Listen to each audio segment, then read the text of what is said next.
On behalf of the Foundation, welcome to today's webinar, Examining the Environmental Impact of Exhibitions and Loans Using the Life Cycle Assessment Tool. This webinar is part of FAIC's Professional Development Program, meeting the needs of mid-career conservation and collections care professionals. Funding for this presentation was provided by a grant from the National Endowment for the Humanities. Additional funding was provided by the Foundation of the American Institute for Conservation Endowment for Professional Development, which in turn is supported by the Andrew W. Mellon Foundation and donations from members and friends of AIC. AIC membership dues were not used to prepare or present this event. The grant and endowment funding helps keep FAIC's programs affordable. Your registration fee represents less than half the direct costs of presenting this program. Well, before we start, I have a few housekeeping announcements. Today's presentation will be recorded and will eventually be made openly available on our YouTube channel. You will find a list of suggested readings and web links related to this program in the Handout tab of the control panel that you can view or download. The questions will be collected through the questions chat box found in the control panel on the right-hand side of your screen. We will read questions out loud so everyone can hear and the panelists can respond. Most questions will be held until the end of the program, but you may post them at any time. If your webinar control panel, the section there on the right-hand side of your screen, closes, you can keep it open by clicking on the small tab in the upper right corner of the screen. And to keep the control panel open at all times, you can click on the View tab, look for the option called Auto Hide the Control Panel, and uncheck that box. Your viewing screen, where the program slides appear, can be made larger or smaller by clicking and dragging the lower right-hand corner. Well, FAIC thanks the organizers and instructors who are sharing their time and talents with us so generously today. We will be hearing from Sarah Nunberg, a private objects conservator and member of the AIC Sustainability Committee, as well as a faculty member at the Pratt Institute. Pamela Hatchfield, the Robert P. and Carol T. Henderson Head of Objects Conservation at the Museum of Fine Arts, Boston, and Matthew Eckelman, who is an assistant professor in environmental engineering at Northeastern University. I now turn the microphone over to Sarah Nunberg. Thank you, Eric. Are you going to advance the slide? Can I advance it now? Okay, great. Well, thank you for coming, and I wanted to just have to advance it one more time. Eric, can you tell me one more time how to advance it? The down Next arrow slide. should do it, or a mouse click. Okay, thank you. Okay, so just to tell you logistically how we're working, you will see, first I will give you an overview, of our presentation, and then Matthew will give an introduction to life cycle assessment, and then Matt and Pam are going to alternate between each other with each case studies. We have 3 case studies that we'll be focusing on today, and then I'll give a roundup of what we've talked about. On each slide, at the top of each slide are little initials, little in orange. That's just for us. Just don't bother with that. I'm not advancing. Eric, can you advance again? Okay. This project is based on the idea that, oops, I need to go up again.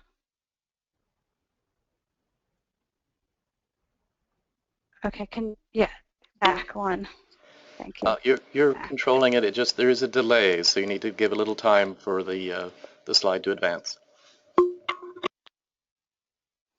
Okay, so I need to go back. Okay, I'll go back again. There we are. Okay, sorry. Okay, this project is based on the idea that environmental sustainability is essential to the future of every profession. The link between fine art conservation and environmental conservation is clearly stated by Gro Brundtland as early as 1987, where she defined sustainability as, in the quote on the slide, development that meets the needs of today without compromising the needs of future generations.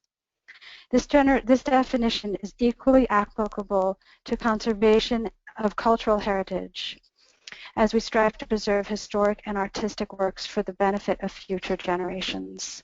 And when I read this quote first, and I guess I first saw it in 2012, it really stuck with me, and with me is the importance of continuing to understand sustainability and to integrate it into my work and to try and promote it in our work as much as possible. And that led to really the way this project began. In 2012, I attended BISO group discussions at the AIC meeting, where there was a lot of discussion about reconsidering relative humidity range for loans in terms of how can we save energy. And there have been a lot of examination into it for saving costs, but also how much energy are we really going to save. And I had just begun learning about life cycle assessment mostly from that. And I was wondering how can we use life cycle assessment. Maybe it would be a perfect tool to answer this question that kept being bounced around of should we reduce relative humidity, should we reconsider that range for environmental savings. You know, especially with the way that with more and more environmental issues, how much can we keep going the way we're going with using incredible amounts of energy without just running into barriers? So it's really the idea of sustaining our profession in the best way that we can work and without compromising what we're doing. Okay, I'm advancing. Okay. This led to a collaboration where I was discussing with Matt life cycle assessments and really feeling the need for an institution, a place where we can really have specific projects to work on, because Matt offered to do life cycle assessments with his class, with students at Northeastern University. And I approached Pam at the MFA and wondered if we could use some case studies there, and she was very open to it. So it began this collaboration between environmental engineers students at Northeastern University and at the MFA Boston with conservators, registrars, people in lighting, carpentry, building management, to come up with these with 3 very specific life cycle assessments, which you'll learn about from Matt in just a minute, exactly what they are. And the project goals were to evaluate specific museum activities, to identify what the most sustainable choices could be, so really helping us make educated decisions, knowing what is sustainable and what's not just guessing, and understand the relative environmental impact of different materials that used in the museums, and also looking at our behavior. So really focusing on these ideas to get very specific answers. And life cycle assessment does that to an extent. So now I will hand it over to Matt. I'm trying to advance again. Okay. Nope.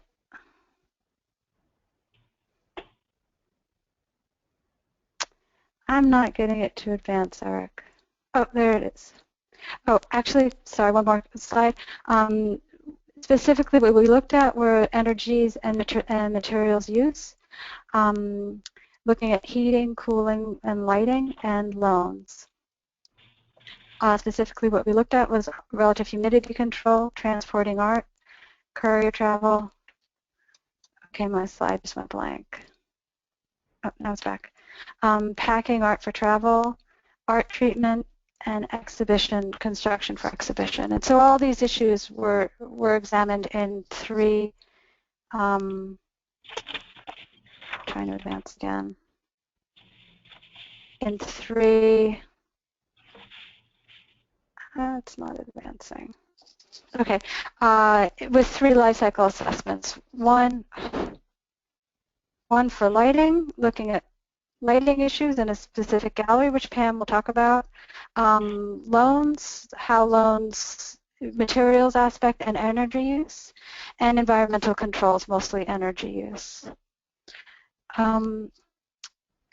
You're going to see in our questions chat box a question just to, if you can think about throughout this presentation what life cycle assessment you might be interested in carrying out or having carried out. If you can write them in, we'll look at them later. So now I really am handing it, oh, sorry, one more. Sorry, we can't see these slides before we advance them. There's another life cycle assessment that we did, which we're not going to really be discussing here because it doesn't fall into the category of loans really, but it does look, it was focusing on one installation at the MFA, and Pam's going to talk, Pam can mention that later, but it was looking at using B72 in ethanol, acetone, and xylene versus silanes, and the impact of those two different treatments. But we're not going to discuss that here. So now it's Matt. The slide just takes a minute to advance.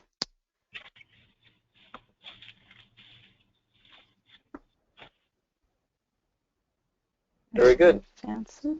Hi everyone, I don't know if it did. It didn't advance for me. Now it is. Okay. Hello again. This is Matt Eckelman from Northeastern University. I've been delighted to participate in this collaboration, and I'm happy to share our results and some of the concepts we learned here with you all. I'm an environmental engineer, as was mentioned here, and this was the results of 3 projects that my students did from an environmental engineering class here at Northeastern in collaboration with the MFA, as was mentioned. It's a great collaboration in part because the MFA is right across the street from our campus, so that really helped us get together and really share expertise. I'm going to be providing now a little bit of background on LCA. What is it and how is it used? It's a very common tool. It's employed in engineering and in other types of businesses. And it's a systems modeling tool, which means it takes a larger view of environment and sustainability than just the object or the process that's in front of you. So I have up here the life cycle of a newspaper, and you see this fellow reading a newspaper. This is mostly how we as consumers interact with our products. We use them. We don't have a good sense of where they come from or where they go. But if you're thinking about the environmental implications of our choices, how we consume different products and how we conduct our work, the upstream and downstream processes taking place here are really vitally important. So when you're thinking about a newspaper, newspapers are produced in very large factories, and the material that feeds those factories, pulp, comes from forests that may be very far away, in fact on a different continent. And trying to understand environment means we need to understand how these forests are managed, how these materials are transported, what types of energies are used in order to do this transformation into paper. And then when we finish with the newspaper, where it goes. Is it recycled? Is it burned for electricity? All of that matters when we're trying to understand the implications of our choices. So LCA is an engineering model that helps us quantify the amount of energy, the amount of water, the resource use that goes into any one of these products or activities, and we can also look at other types of environmental impacts like emissions or toxicity. So LCA is used by many different sectors. Here's another kind of abstract version of that same idea, that you have both an upstream and a downstream side to all these products and processes. In some cases, we can reuse materials, recycle them, and LCA can help quantify the benefits of doing that. So the important thing to realize is that environmental impacts can occur at any one of these stages, and in many cases, those impacts occur outside of our sphere of influence and outside of our understanding. So we can reveal those impacts and emissions wherever they may be occurring. And if we want to make decisions about the best choices in materials or treatment processes, we need to consider all these stages together. What's also important is that we don't solve one problem and create another in the meantime. So we want to look at multiple types of environmental impacts. So we don't, for example, make a very energy efficient chemical that is toxic to use. So a little bit about the mechanics of LCA. You can see here an example of a product called an LMA. Let's just call it a generic product. The materials come from somewhere. They get imported into China in this case. The product is manufactured. It's packaged. There's transport and distribution along this entire chain. And then it's used. And we count the energy and resource use and emissions that happen in each of these places. We physically go to these locations, if possible, and actually count energy use by looking at meters and the amount of coal coming in and so on. We then link those to more generic information, which is called background information. This is information that tells us how electricity is produced, how steel and concrete are produced, how generic chemicals are produced, so that we don't physically have to go to all of those different facilities and count these things. We can rely on a database of information instead. We then combine these in what's called a life cycle inventory. This is like a bill of materials. It tells us how much energy in total over the entire life cycle is used. What kind is it? Is it from electricity? Is it from heat? And where is it being used? And also emissions that occur over that life cycle. So this is the resource use side of things. On the emissions front, we can then look at what impacts those emissions might have. So greenhouse gas emissions, as many of you know, I'm sure, have a serious impact on climate change and greenhouse gas concentrations in the atmosphere. But emissions also cause all sorts of other environmental and human health concerns, such as ozone depletion on the ozone layer above Antarctica, ecotoxicity for toxic emissions that fall on ecosystems and plants and animals, acidification, so acid rain from certain types of emissions, and all of these different environmental impacts we want to consider in trying to make choices about what's a sustainable process for conservation and what is a little bit less preferred. So these are just some examples you see in the middle here of types of environmental impacts that we can consider. Some of them may not be appropriate for your particular situation, but in general, these types of engineering models that we use are able to calculate in numerically impacts along these types of environmental impacts.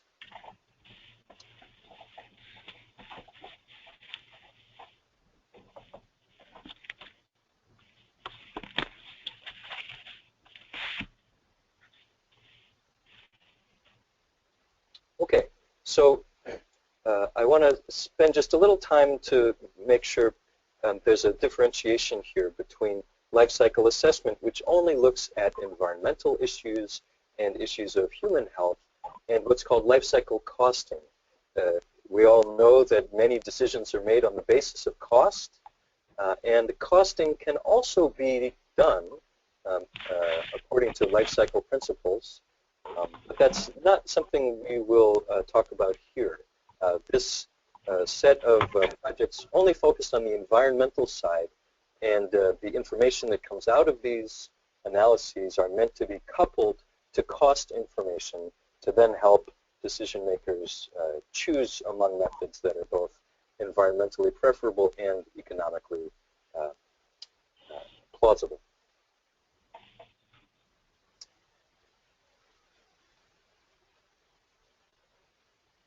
So just to remind people, the three projects that we'll talk about principally How can we better manage the loan process? What are the environmental implications of loans and the way we package loans and how we transport them, the whole procedure there. The second LCA focused on lighting of both space and displays and objects specifically.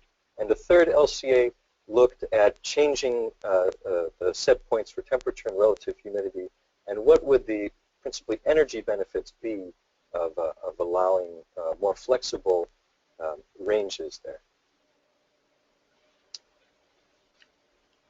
Well, I believe we have. Now I think we're going to do our first poll. Eric, is that correct? We're going to do our first poll. Yes, we're going to launch this in just a sec. So this is where all of you get to participate in the webinar and tell us what you think. And in a second it will come up. We wanted to know whether you or your organization or ones that you work with are actively implementing decisions based on sustainable criteria. So we don't vote, but you do. So if you could just take a moment to vote. We have almost half the participants have voted already. Still coming in.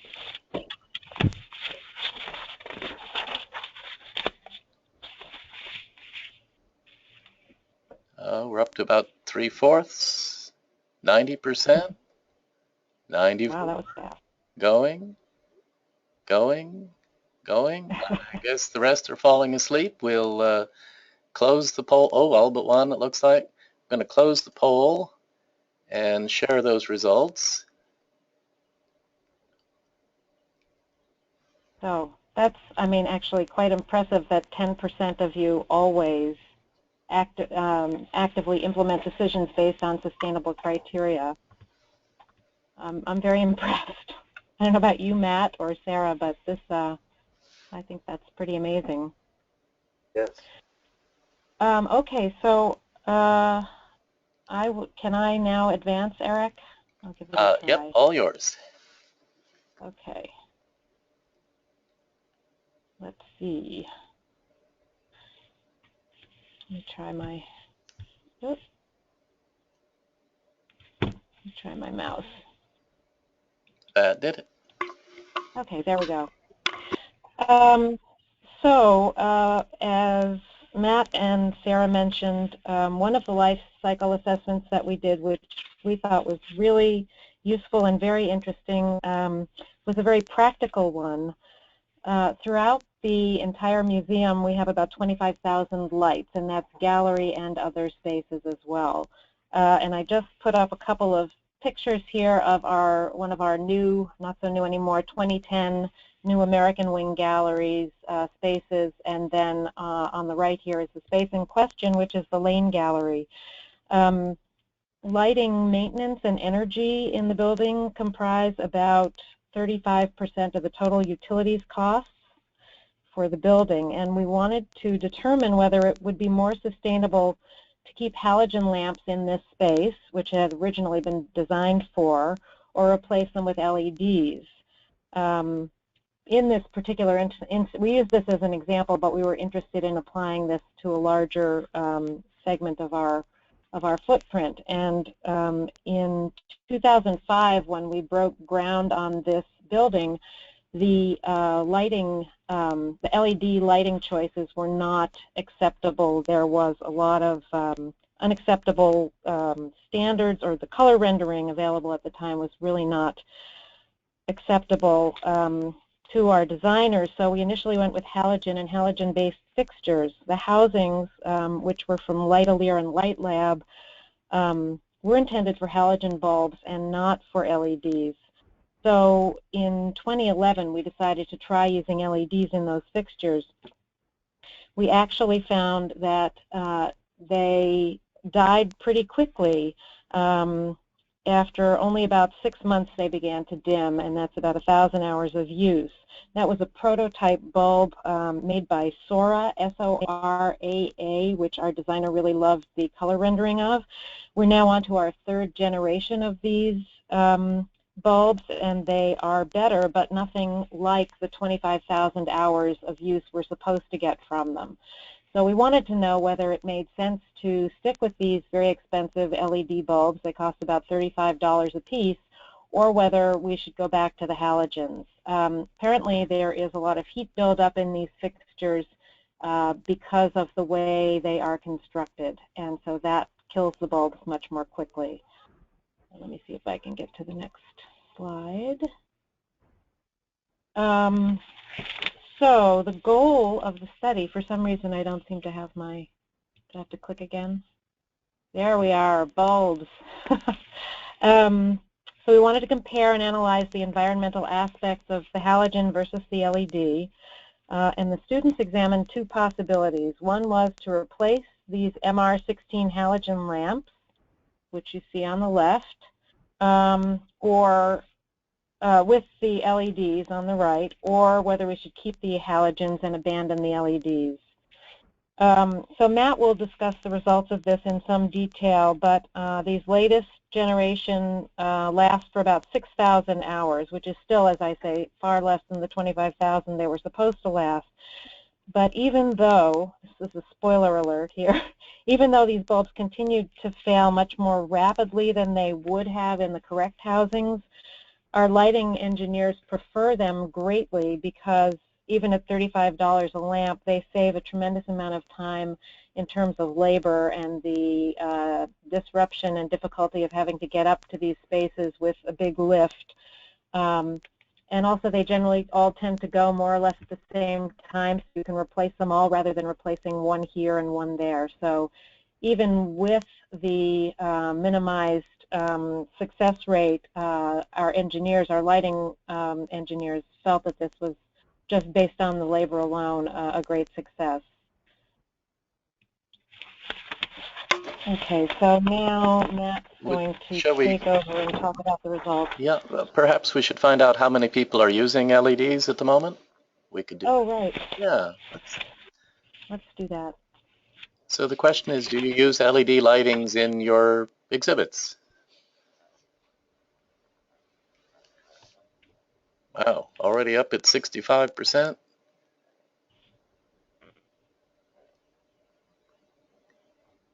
And just a few years ago, this was not the case at all, because most people felt that the color rendering and reliability of these bulbs was not good enough. So everybody has voted, and there are the results.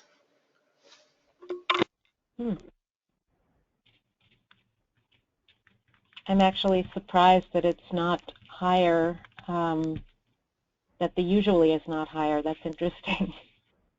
And now Matt will explain why.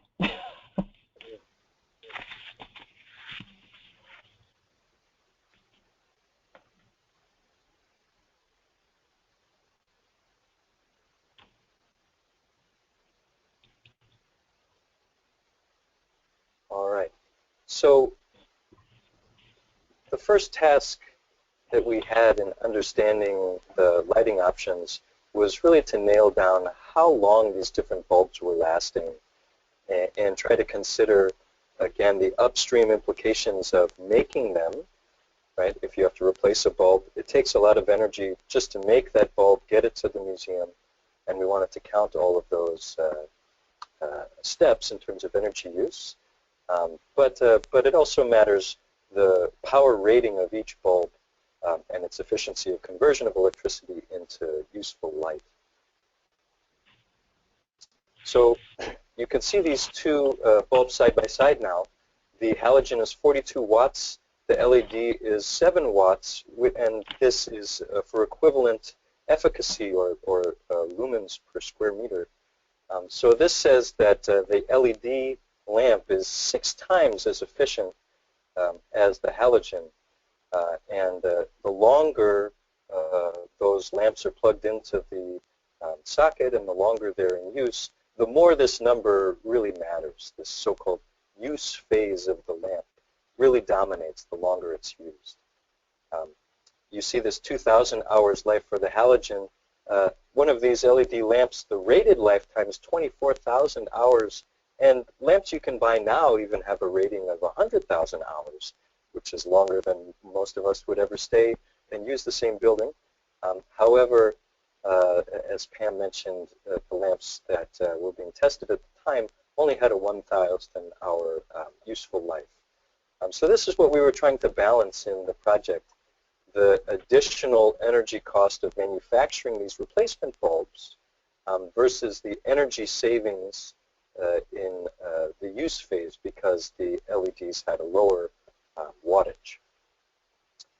So I'm going to show you the results of that. What you see now are grams of CO2 equivalent. This is the typical unit we use to measure greenhouse gas emissions.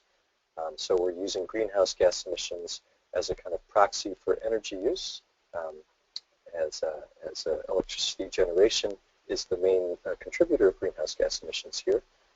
So you can see the LED lamps versus the halogen lamps. This is for 1 month of use. And you can see the use phase energy is really what's driving both energy use and greenhouse gas emissions. All other contributors, this yellow wedge, is the energy and emissions that have to do with manufacturing the bulbs, transporting the bulbs, and installing them. And you can see it's quite minor compared with the use phase. So the fact that the LEDs are just so much more efficient than the halogens really make them a better choice environmentally rather than the halogens. Now, Pam mentioned that they're quite costly. They've, again, come down in cost quite a bit since the project was initiated.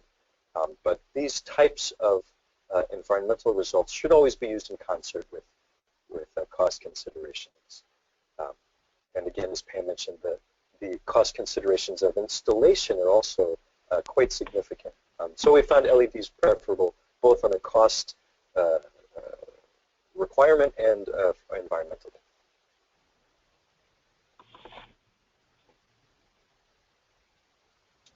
And now we'll move to the second LCA on HVAC and coasting.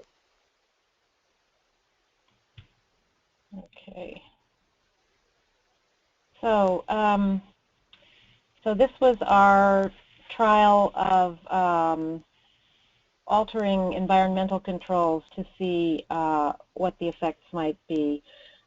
We all know that maintaining strict environmental control of any space is very energy intensive and very costly. So this life cycle assessment examined whether cost saving and reduced environmental impact could be attained from using the new broader environmental guidelines recently recommended for the museum environment. We had originally intended to carry out a life cycle assessment of a gallery, maintaining it at 55% relative humidity plus or minus 5, versus the same gallery space maintained at 55% plus or minus 10. However, during our first discussions with Matt's class, it became clear that unlike the analysis of the production of a newspaper, the analysis of environmental control is not as straightforward. So in the lighting and the loan studies, a somewhat easier comparison could be made. But in this HVAC study, the variables gallery to gallery in a single museum might be highly significant, and likewise between galleries in different museums or institutions and different climate zones could be vastly different as well. So with that in mind, we carried out a much more specific and limited study that attempted to quantify energy use and cost savings for just a limited set of parameters. So what we did was we looked at energy savings from the temporary shutdown of air handling equipment for a single gallery or single block of galleries at the MFA, and we call this practice coasting. We wanted to figure out whether energy and money would be saved under these new conditions and whether the practice could be extended to other similar galleries. We were hopeful that our results might be able to be used in other institutions, but as I said, it's always a little bit questionable. You have to consider the individual nature of those building structures, the outdoor climate, and the galleries themselves and how they're used. So I think we want to do another poll right now and see whether you are involved in the process of the practice of coasting, which basically involves letting your institution environment, you shut them off typically at night for a certain amount of time. So I'm curious to know how many of you have used or thought about using this technique.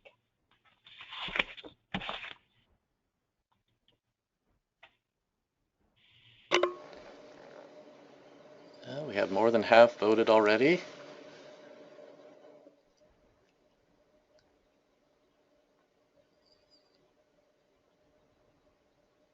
Up to 90%.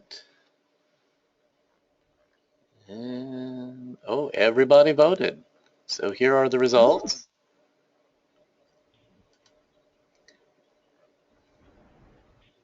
Aha.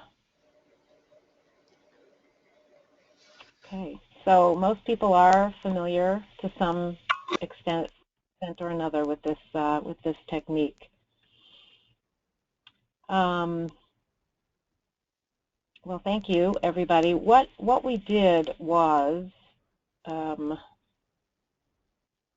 a second. So I'm going to move on to the next slide. What we did was we looked at this central core of the American Wing galleries, and this is our new building that opened in 2010. Here is the central. The north and the south pavilions were not included in the study, but are included in our practice of coasting. This area that is at the central core is made up of 16 zones distributed over 4 floors, and it includes about 150,000 square feet. In order to gather the information for this study, data was collected from March 6th to April 4th in 2013, and the air handling system for that core of galleries was shut down every night for 12 hours between 10 p.m. and 10 a.m.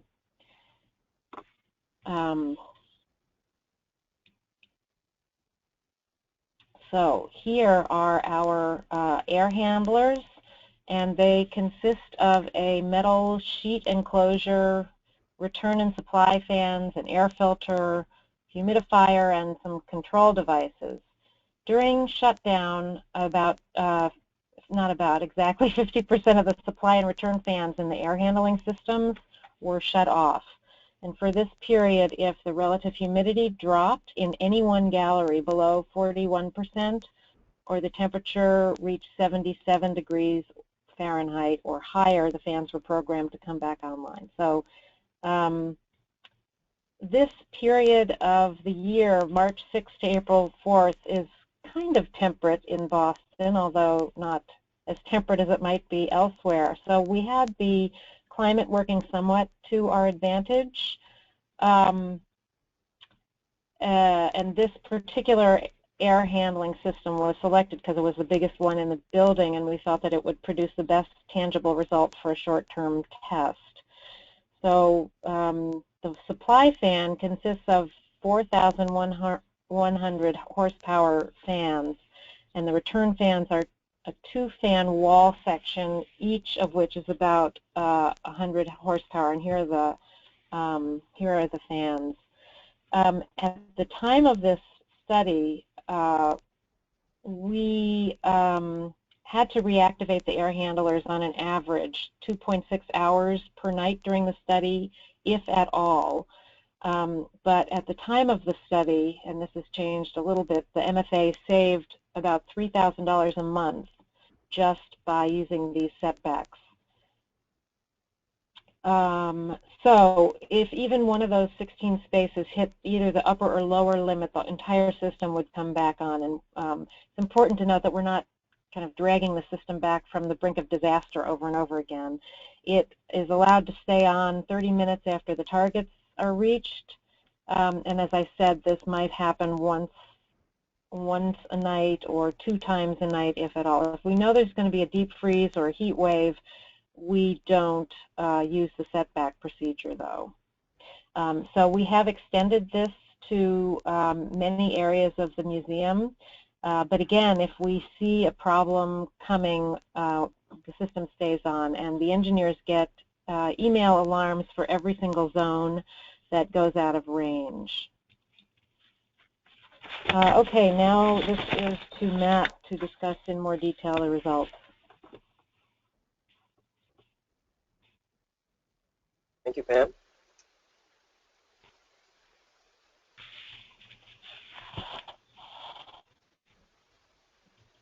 Yep, there we go. So first, a picture of these systems when you have coasting and non-coasting.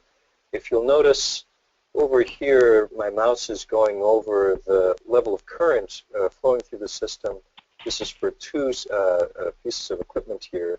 You can see during coasting, one of them is essentially off. This is just a latent load here of 0.1 amps. The other is on at about 17.5 amps. Whereas if you look at the coasting example over here, both of these units are at about 30 amps apiece.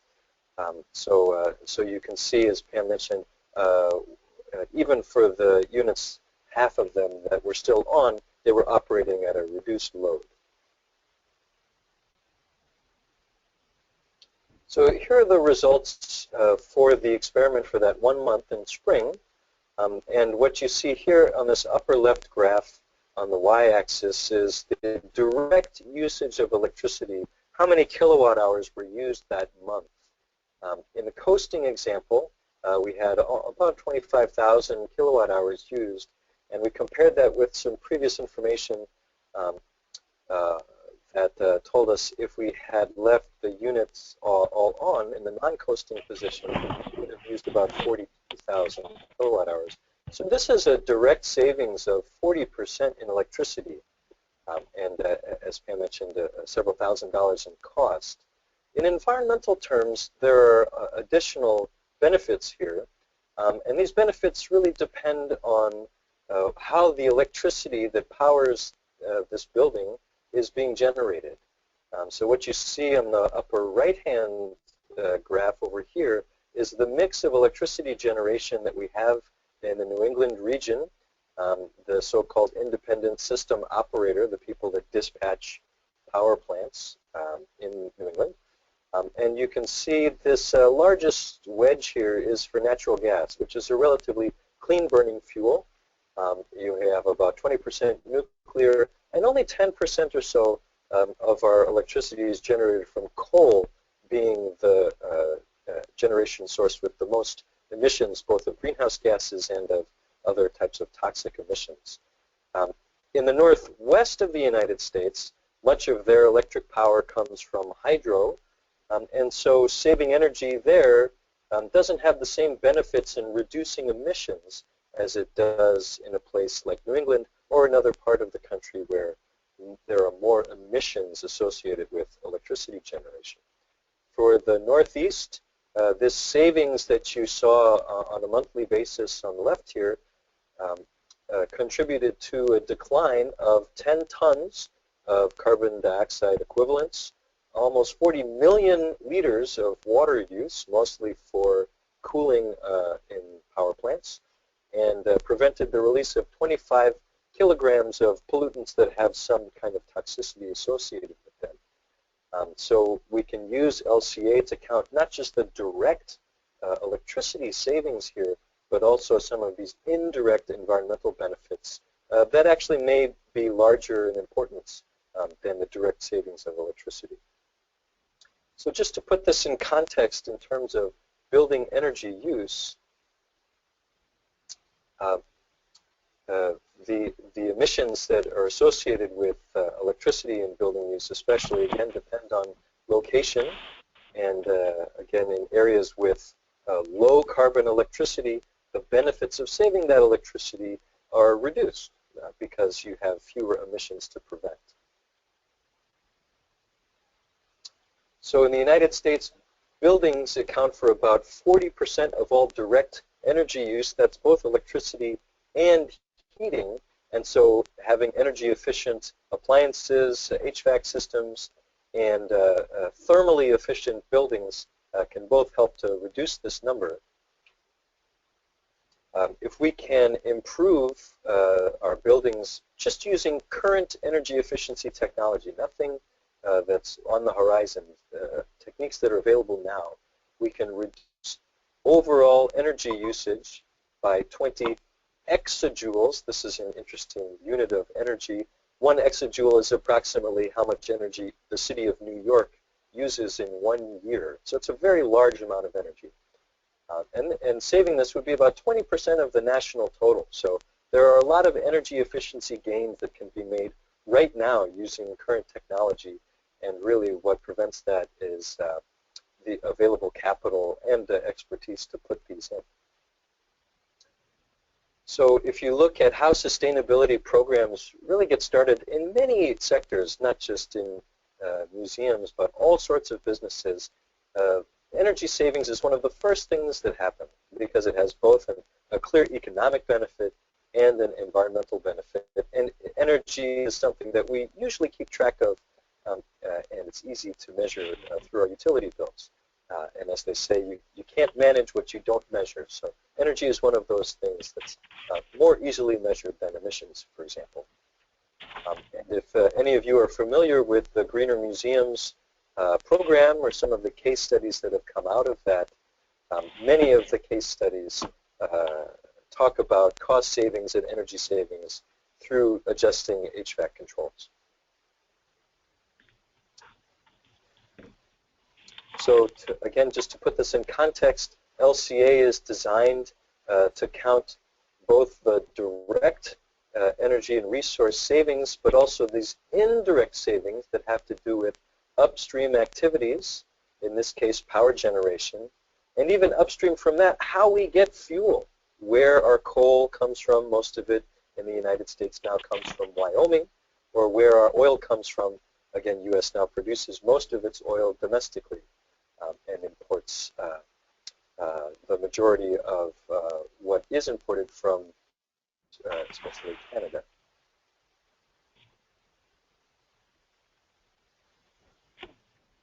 Okay, so now I'll hand it back over to Pam to talk about the third LCA project that had to do with the loan process. Okay, thank you, Matt. So we were also very interested in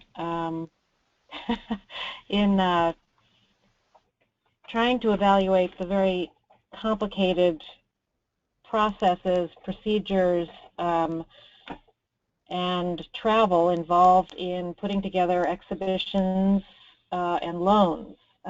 So basically this LCA, life cycle assessment, examined the carbon footprint of a loan or two loans. Collecting institutions, as most of you know, depend on loans as an increasingly important revenue source, and also as part of their mandate to provide access to the collections. The MFA has a sister museum in Nagoya, Japan, so this was one of the destinations that we considered. These loans also travel elsewhere in Asia and sometimes other countries. We were interested in trying to figure out which parts of the exhibition and loan process were the least and the most sustainable. So in this study, we examined the exhibition gallery itself, construction associated with putting together an exhibition, exhibit case construction, crating and box preparation, sort of administrative tasks, and object transportation by air and truck. And we included in administrative tasks conservation as well, which was a very small part of the energy footprint of a loan. The other typical loan was by truck to Tampa, Florida, and these are just up here as some examples. So by way of background, in 2013, the MFA loaned a total of 823 objects to 82 venues, and this comprised a 100% increase over the number of loans from 5 years before. In 2015, and I want to thank our registrars at the MFA for pulling these numbers together for me this week, we sent a whopping 1,504 objects on touring exhibitions or as regular loans to 78 venues around the world. An additional 648 objects were on annual loan to 36 additional venues. Now, those are loans that typically stay in one place for a long period of time. That's why I separated them out here. But the grand total for 2015 is 2,152 MFA collection objects on display at 114 different venues around the world. So art packing and transportation, along with the assembly of exhibitions and disassembly of them, requires a great deal of high-quality, expensive materials, often made from virgin resources, and they're very energy-intensive in their production and disposal. So, as I said, these two separate loans were looked at, and the loan process itself included, maybe I'll skip a little of this, just briefly, this LCA studied incoming and outgoing loans, which we based on a standard exhibition number or loan number of 30 objects. And for the purposes of this study, we assumed one object per 150 by 100 by 33 centimeter crate. So this was a gross generalization that we had to make in order to simplify this enough to do the study.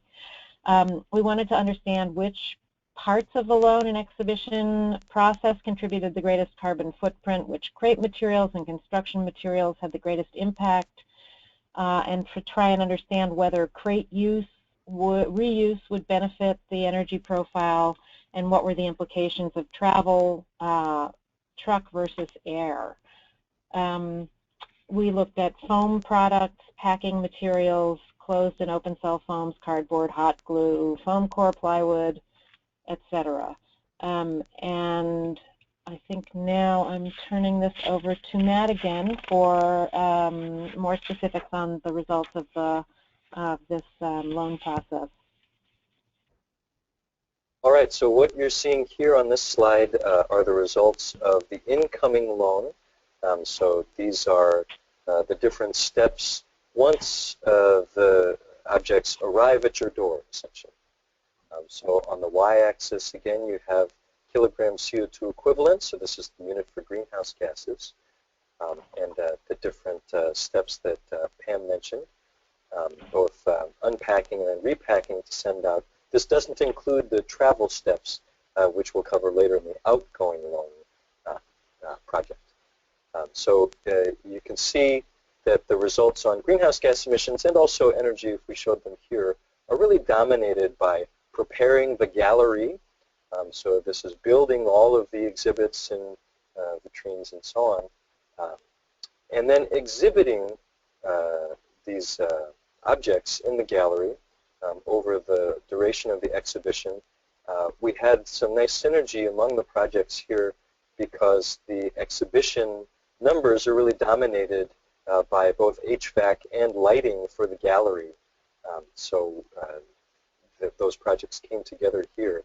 This is another example of using LCA to understand the trade-offs between energy use and energy used upstream to produce materials, and looking at those trade-offs. So in this case, energy use during the actual exhibition, as with the lighting example, really dominated the results here.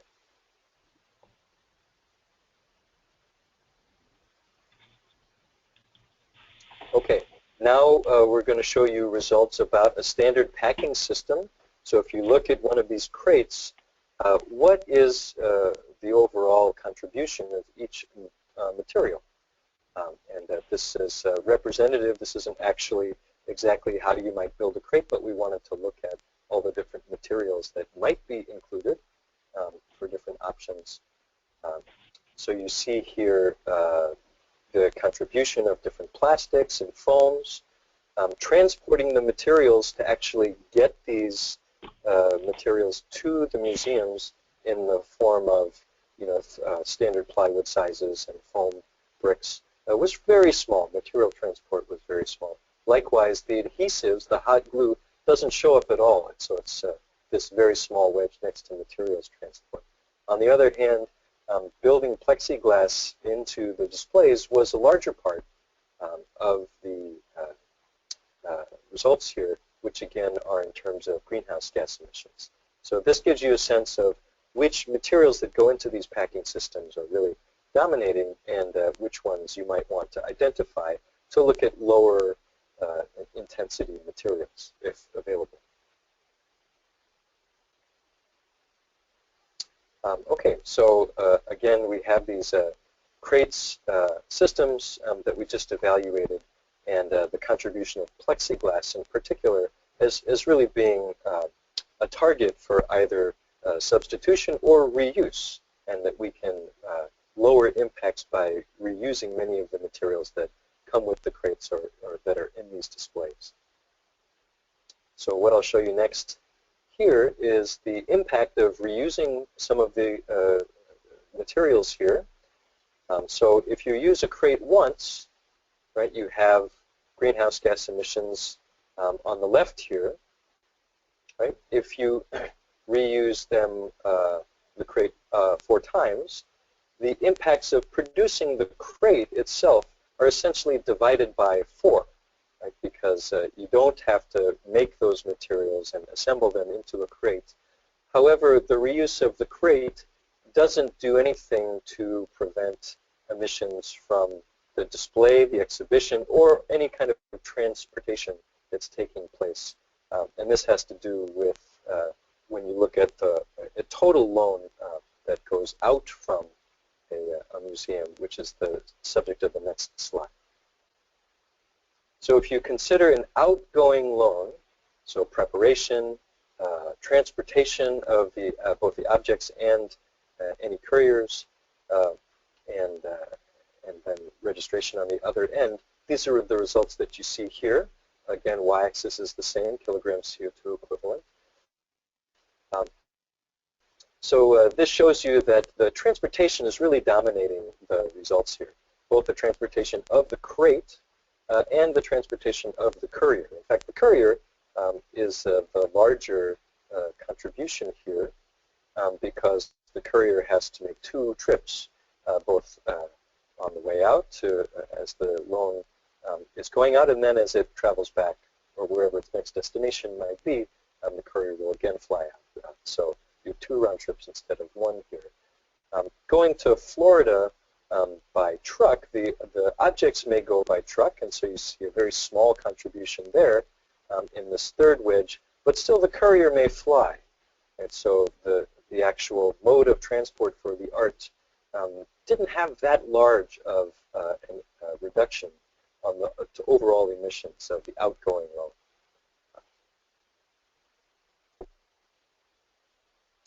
Okay, another interesting aspect of this study was to look at how many people would view these objects that were out on loan.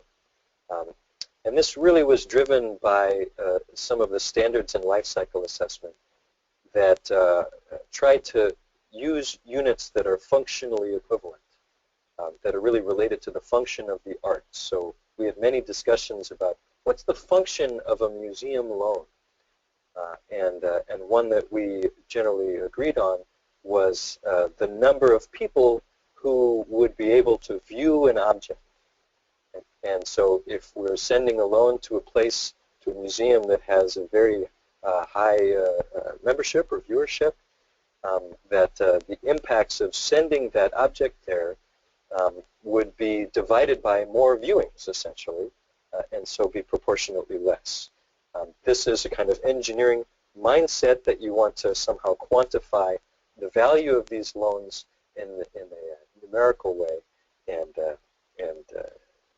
so it may not be appropriate to every situation here, but it helps put numbers that we can compare. So in Florida, now you're seeing these expected number of views in the 2nd column here. The museum in Tampa had a lower viewership than the museum in Nagoya, and so if we divide the total emissions here by the number of views, even though the total emissions of sending the loan to Japan were much higher than sending them to Tampa, the per view emissions were substantially less. which you can see in the third column here. So this is just a comparative way to quantify the results, again, for those who are interested in using those kinds of metrics.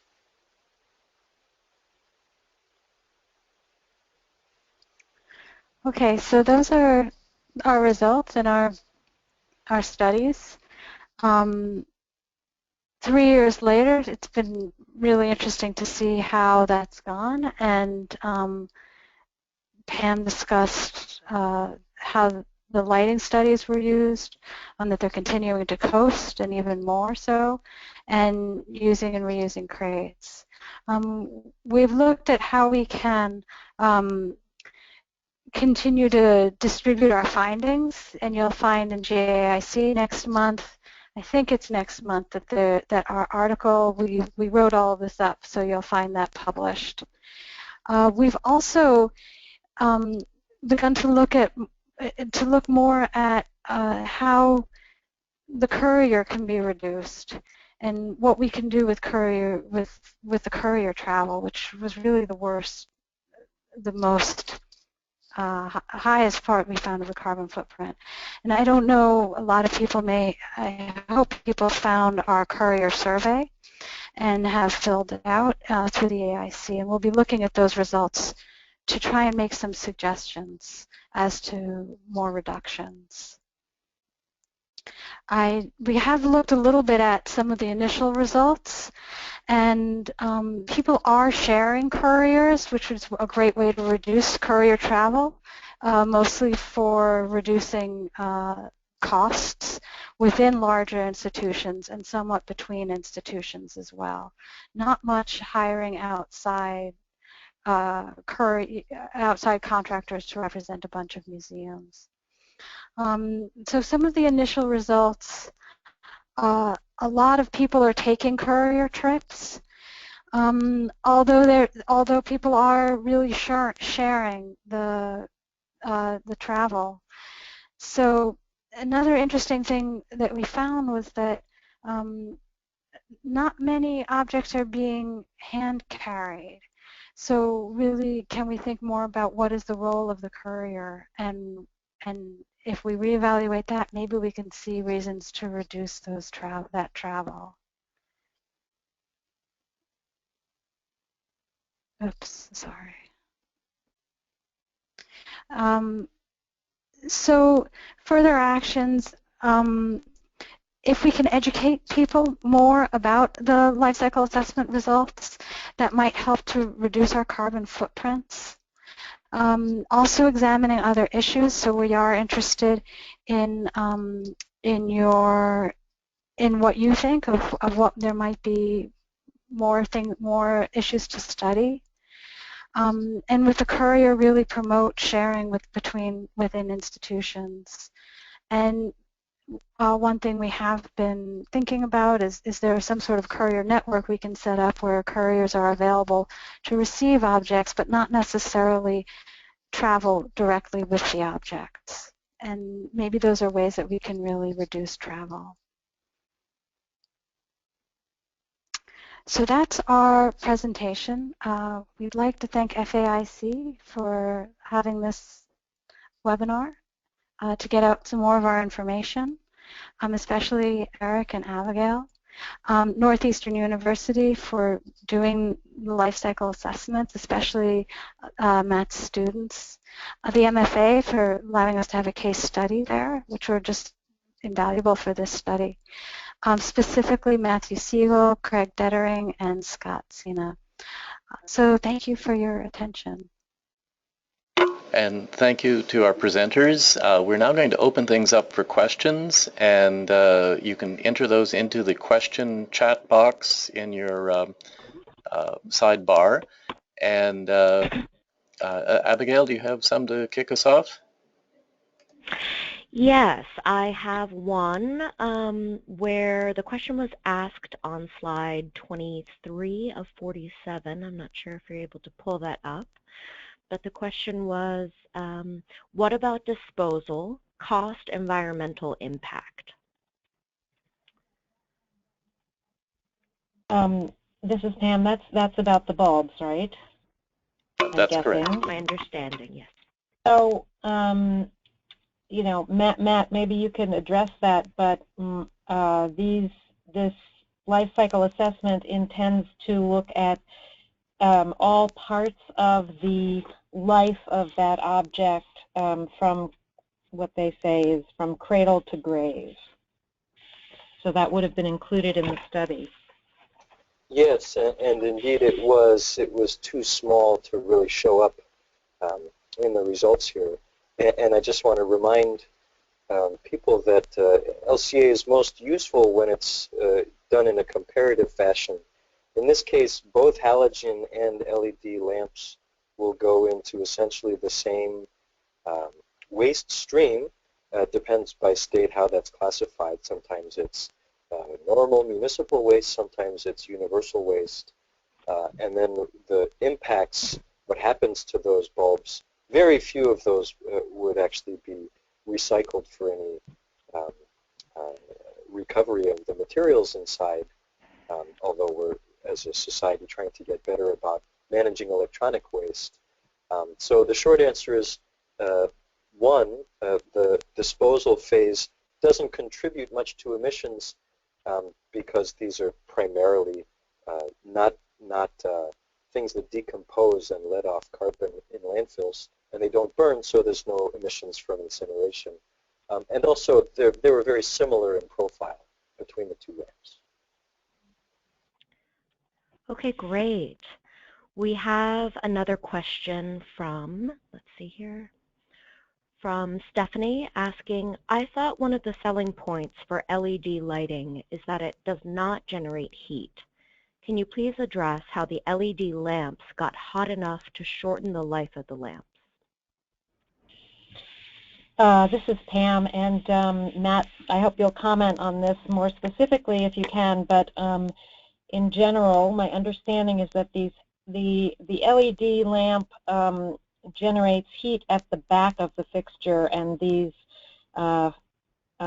fixtures are not vented at the back, whereas halogen produces a tremendous amount of heat out the front of the fixture, which is why they don't need to be vented in the back. And Matt, maybe you can give us some more specifics about that. Sure. Just one thing to note is that there's always going to be some heat production because any conversion of energy involves some type of loss. So while the LEDs are certainly much more efficient at converting electricity into light, they're not perfectly efficient. And so there is some heat production. If you can see or remember the image of the LED lamp, you saw the back side of it as this large gray mass. That's a big hunk of aluminum, and that's meant to be a heat sink to allow heat to radiate out the back, as Pam mentioned. But the biggest reason that LEDs fail due to this thermal degradation is that they're very sensitive to heat in a way that halogens or incandescent bulbs are not. An LED is essentially manufactured the same way as a computer chip, and just as you are admonished to keep your computers in cold places, right, and don't bring them out into the sun, or don't bring them to the beach if you can avoid it, because that kind of electronics performs less well in warmer weather. The same is true of LEDs, so they're much more sensitive to higher temperatures than either of the other two lamp types. Thank you, both Matt and Pam. Matt, we have another question for you from Hildegard asking, is there a database with results of the sustainability of single materials that you investigated? And if so, is it publicly available? Yes, there are several databases around, and I'm not sure of your location, Hildegard, but several countries, including the U.S., have national databases, and these are called Life Cycle Inventory, or LCI, databases. The ones that are nationally compiled are typically open to the public. There are also databases that have been compiled in domain areas. So there's one for building materials, actually a collaboration between some LCA software providers, and Google and some other companies just came out with a database of 100 commonly used materials that's called Quartz, and that's just been made live. So unlike the situation maybe even 5 years ago, there's many more available databases than there used to be, available meaning freely available, and their quality is improving because we're collecting more and more data from industry directly. Great, thank you, Matt. And we will try to send out links to many of these resources to all of the participants later on. This question is for everyone from Samantha. Is it possible to carry out an LCA oneself, particularly for the environmental impact? Is an engineer needed to walk through this process? And where do you suggest finding an engineer to help with this?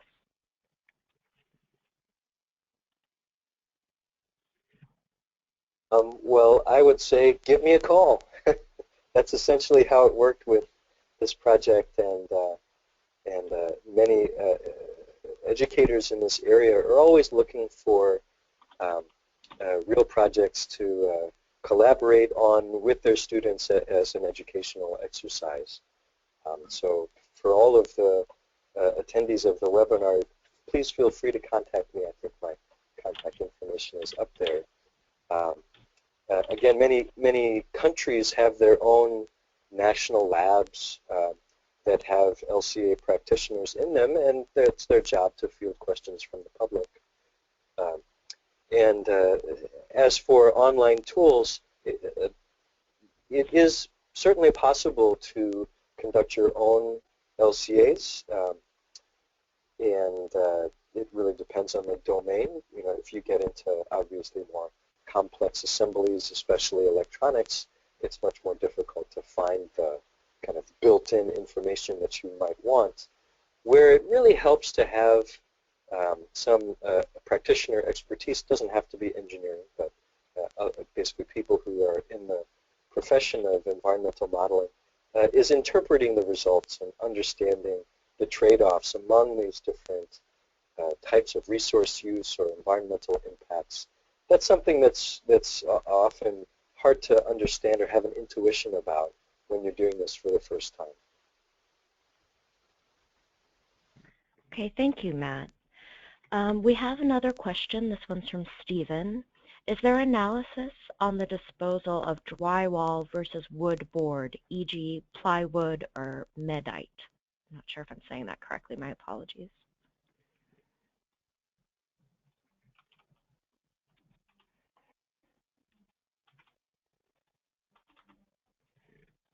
Well, I can say I'm not sure if the question is regarding disposal from museums or disposal in general.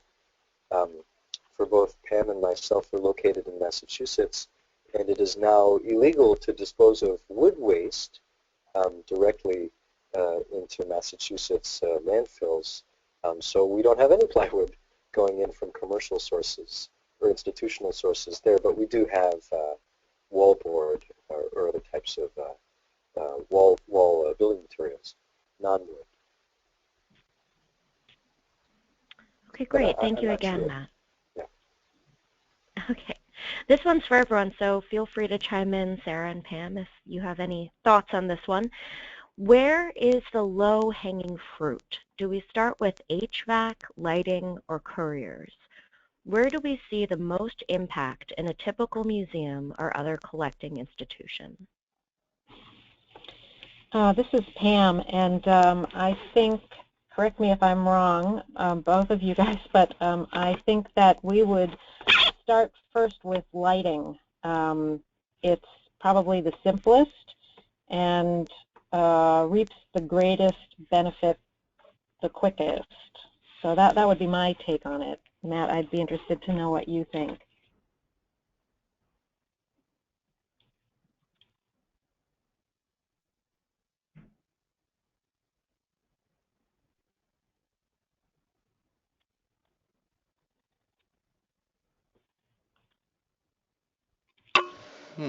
Have we lost Matt? Oh yes, we I'm might here. have I think I missed the question. I'm sorry. I can ask it again. It's generally, what's the low-hanging fruit? Where should you start if you're choosing between HVAC, lighting, or couriers? Where is the biggest impact on a typical museum or collecting institution? And I suggested lighting, Matt, but you may have a different opinion. Well, to do this, in a very structured way, typically the cost is really the thing that is driving a lot of these decisions. And so many institutions that we work with, not just museums, but many kinds of businesses, they look at energy saving potential versus cost of the investment. Maybe it's investment in lighting or investment in new equipment. Coasting is really nice because it doesn't really require much investment other than reprogramming some of the HVAC system and then just making sure you have protocols to pay attention to it. So in terms of energy efficiency as a function of cost, I would say that coasting is first target. Okay, I have to say about the couriers, because I've been looking at the courier survey results, and I don't think that's the low-hanging fruit. I think that's going to be a much bigger issue. I think if one institution or one small group could, you could address it yourselves, but nationally, I think that's going to be not a low-hanging fruit, a much more challenging issue. Okay, many thanks. And actually, on the point of couriers, we have the follow-up from Hildegard. Hildegard had earlier asked about the database with results of the sustainability that Matt was speaking about. She follows up by asking, one of my services is couriering international loans. My idea was to minimize costs for institutions and energy saving. However, my experience is that there is a lot of hesitation of the institutions out of reasons. I ask myself, if institutions of one country can share couriers, why not give it over to conservators in private practice with more proven expertise and experience working in the country a piece of art is traveling to? Does anyone on the panel have any feedback or thoughts on Hildegard's idea? Well, Hildegard, this is Sarah, that is exactly what we are trying to research through the courier survey of would institutions be open to this, possibly creating something called maybe a courier network. And I know we need to stay away from the term training or being licensed, but to try and figure out a way where people could really have specific training and be qualified to meet objects instead of travel with them. From the survey, it doesn't seem as if institutions are very interested in that. Institutions are interested in reducing costs, it seems, and are beginning to share couriers. I guess Pam can also talk to this as well. I think there's a lot of hesitation about and probably legal implication about or to allowing people who are not representatives of the institution responsibility for objects. I think it's a very complicated process to wade through that, and I'm happy to speak further with our registrars about their ideas, but I think this is very complicated by insurance companies as well, and it's a huge task to try and sort through for this purpose. It was interesting in the survey, there was really just one or two people responding saying that insurance companies were what was holding it up, and the hesitation based on insurance companies. So that was interesting. I expected a lot of response about that. So that was just interesting.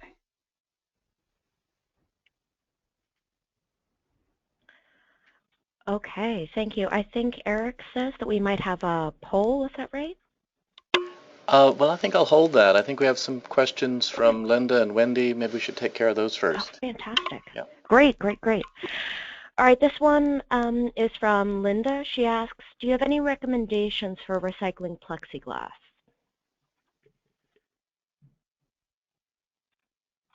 So this is Matt. Rather than recycling, I would say reuse of plexiglass in your institution, or depending on your situation, is an even better option. With many plastics, the recycling or sending them back to a shredder and remelter really depends on the market price of oil. And if prices are low, recyclers generally don't want to buy reused materials for recycling. So as much reuse as you can do locally is really the best option if you can do it. Okay, great. I think we've got one last question and then a poll. The last question today comes from Wendy. She asks, are there caveats that need to be considered, especially with respect to HVAC and coating? Not all museum envelopes and systems can allow for coasting, my apologies, because they may not have the inherent buffering capability due to construction. Yes, that's very, very true, and so that's why we tried really hard to qualify those those results. We're not certain that that is really applicable to other institutions or other people's situations. So that has to be carefully studied and examined on a case-by-case basis, I think. Yeah, especially the wear on the equipment. You know, as Pam mentioned, that just having the equipment come on once wasn't an undue burden on a lot of these fans and blowers. But if you have an envelope that isn't as thermally efficient, and you know the fans come on and off and on and off, you know, once the environment drifts out of the allowed range, then that'll really wear down the equipment faster. And then you may have to replace the equipment sooner than you would have liked, and that has its own energy penalty that's associated with it. So with all of these results, it very much depends on the site, but also, again, the location of where the energy is coming from and how the electricity is generated. I see Wendy was also curious about the extreme environmental conditions, deep winter and height of summer. And I think, Pam, you already said that you did not do the coasting during extreme temperatures. Is that correct? Right, right. If we think there's severe weather coming, we don't go to the coasting.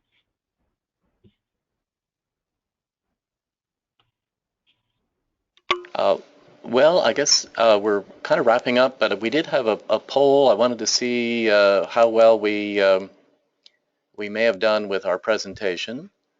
And just wondering, are you more likely now to consider sharing or doing other situations with your couriers? And we've got about a third of the people have voted already.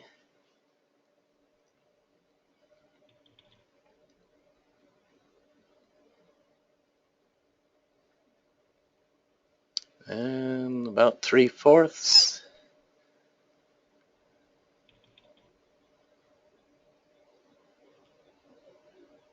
And for some people, this question isn't applicable, and we realize not everybody's associated with an institution that does loans. I think we're just about ready to close this.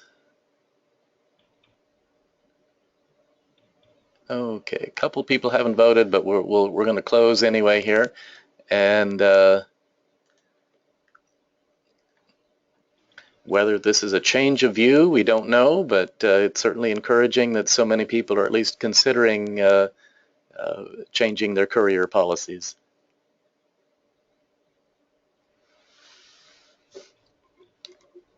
Is this a surprise to any of our panelists?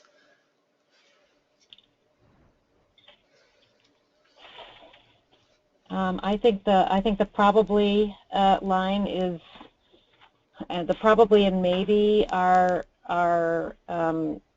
probably most reflective of the general thinking on this. I think a lot more information is needed. We need to talk to a lot of people about how feasible this really is and how one would go about developing such a program. Mm-hmm.